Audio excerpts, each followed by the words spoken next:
Des yeux rouges et larmoyants, une sensation de sable sous les paupières, des démangeaisons, des paupières collées au réveil. Voilà quelques-uns des symptômes de la conjonctivite, communément appelée Apollo. Cette maladie des yeux sévit actuellement dans le district d'Abidjan. On appelle conjonctivite l'atteinte inflammatoire de la conjonctive.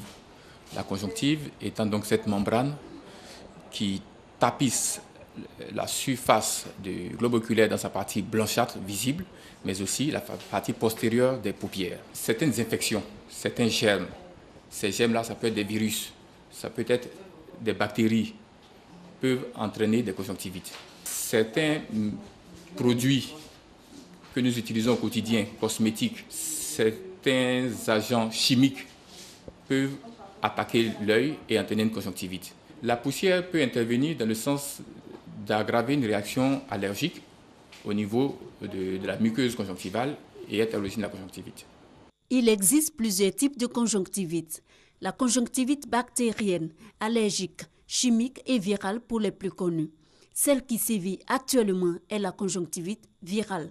Essentiellement, deux virus sont mis en cause, les entérobactéries et les adénovirus. Nous avons constaté depuis ces 2 derniers mois un nombre croissant de patients atteints de conjonctivite présumée d'origine virale, des patients venant des collectivités scolaires principalement, mais aussi d'adultes. Et ce nombre est de plus en plus croissant, tendant vers un mode épidémique. Au CHU de Treichville, pour cette dernière semaine, on peut estimer à un patient sur 20 qui est donc atteint. La conjonctivite virale est très contagieuse. La contamination se fait par les contacts humains. Principale source de contamination, les mains. J'ai été contaminée par un de mes camarades. Il avait la conjonctivite et il a frotté ses yeux. Et après, il a attrapé une bic qu'il m'a donnée et que j'ai utilisée. J'ai frotté mes yeux aussi. C'est comme ça que j'ai eu.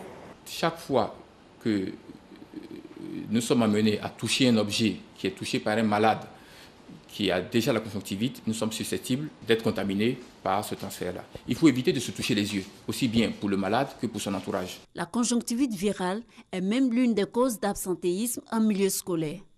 Oui, il m'a été donné de constater de nombreux cas de conjonctivite au sein de l'établissement, chez les élèves comme chez certains professeurs.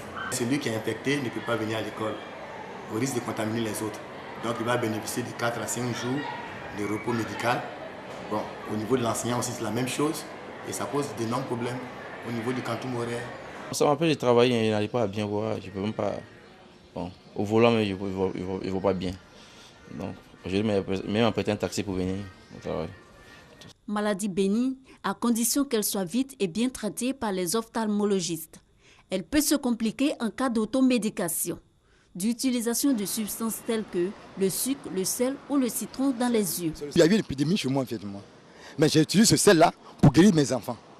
Oui, il n'y a même pas 2 semaines cela. Ce n'est pas agressif. C'est justement ce qu'il ne faut pas faire. Ce qu'il ne faut pas faire, c'est d'utiliser du sucre, du sel, du citron, comme on le voit parfois, pour traiter une conjonctivite. Il faut simplement utiliser de l'eau. De l'eau pour laver les yeux matin, midi et soir, en attendant de rencontrer l'ophtalmologiste. En cas de mauvais traitement des conjonctivites, notamment des conjonctivites virales, l'évolution peut entraîner des kératites, c'est l'atteinte inflammatoire de la cornée, et des kératites, des ulcérations, des sortes de plaies à la surface de l'œil. Ces complications peuvent être graves et aboutir à la perte de la vue. Dès les premiers symptômes, il est donc impératif de consulter un spécialiste. À la prise en charge médicale s'ajoutent des précautions. Si la contamination vient d'un enfant en milieu scolaire, c'est l'éviction scolaire pour au moins 1 à 2 semaines. En milieu professionnel, évidemment, il faut également envisager un arrêt de l'activité professionnelle le temps de la contagiosité, 1 à 2 semaines environ. 4 à 5 jours me paraît limite, voire insuffisant, étant entendu que 2 semaines après, le virus est encore retrouvé dans les larmes et le patient est contagieux. Le gel pourrait être insuffisant, parce qu'il s'agit des virus qui ne sont pas détruits par les gels que nous avons, pour la plupart du temps. Donc il faut se laver les mains au savon et à l'eau et éviter de serrer la main des autres. Il faut éviter le contact trop rapproché, notamment les bises. L'autre contamination est d'éliminer la propagation de la conjonctivite, surtout de garder ses yeux sains.